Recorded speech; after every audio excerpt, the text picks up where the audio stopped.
বিসমিল্লাহির রহমানির রহিম। আজকে আপনাদের সামনে একটি গুরুত্বপূর্ণ কথা নিয়ে এসেছি। কথাটি যদি আপনার ভালো লাগে, এটি আপনার বা আমার কথা নয়, এটি কোরআন থেকেও প্রমাণিত, কোরআন শরীফ থেকেও প্রমাণিত। চলুন কি কথার মধ্যে আমি যেতে চলেছি সেটির দিকে যাওয়া যাক।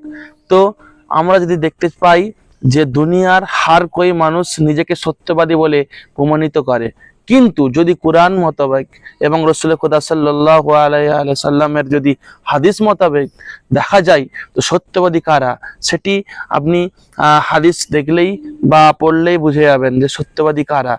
যখন ঈদে মুবাইলা একটি বিশেষ দিন, যেটি আমরা সকলেই জানি, প্রতিটা মুসলমান জানে, যেটি রসুল খুদা সাল্লাল্লাহু আলাইহি সাল্লামের সঙ্গে নাসরানদের সঙ্গে একটি অভিশাপ একে অপরের উপরে অভিশাপ দেওয়ার দিন ছিল। যেই দিনে রসুল খুদা সাল্লাল্লাহু আলাইহি সাল্লাম বললেন যে তুমি তোমাদের যুবকদের ঘরের সন্তানদেরকে নিয়ে আসো, আমি আমার ঘরের সন্তানদের নিয়ে আসছি। তুমি তোমার ঘরের মহিলাদেরকে নিয়ে আসো, আমি আমাদের ঘরের মহিলাদেরকে নিয়ে আসছি। এবং তুমি তোমার ঘরের নাফসকে আনো, তুমি তোমার নাফসকে আনো, আমি আমার নাফসকে নিয়ে যাচ্ছি। তো সেইটা ছিল একে অপরের উপরে অভিশাপের দেওয়ার দিন এবং আল্লাহর সামনে একে অপরের উপর লানত বর্ষানোর দিন। তখন রসুল খুদা সাল্লাল্লাহু আলাইহি সাল্লাম বললেন তুমি তোমার ঘরের পরিবারের সত্যবাদীদের নিয়ে আসো, আমি আমার ঘরের সত্যবাদীদের নিয়ে যাই। তখন রসুল খুদা সাল্লাল্লাহু আলাইহি সাল্লামের সঙ্গে কারা ছিল সেটি গড় করে কি আপনারা দেখেছিলেন? তখন ছিল কে? ফাতেমা জাহরা সালামুল্লাহ আলাইহা। তখন ছিল কে? মুহাম্মদ রাসূলুল্লাহ সাল্লাল্লাহু আলাইহি সাল্লামের চাচাতো ভাই মাওলা আলী আলাইহিস সালাম।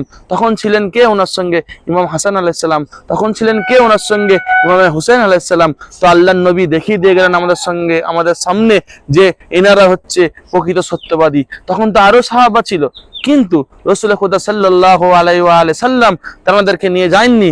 কারণ আল্লাহর নিকটে যদি সব থেকে প্রিয় এবং মুখলিস বান্দা হয়ে থাকে এবং সব থেকে সত্যবাদী বান্দা হয়ে থাকে সে হচ্ছে ফানজাতান।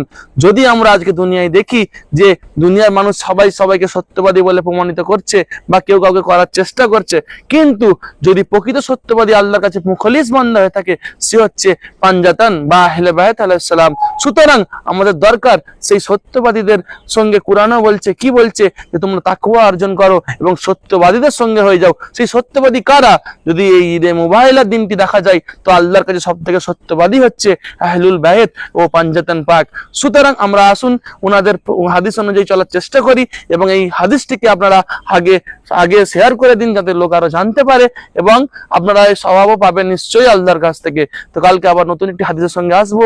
আসসালামু আলাইকুম রহমতুল্লাহি ওয়া বারাকাতুহু। ইয়া আলী মাদাত আলাইহিস সালাম।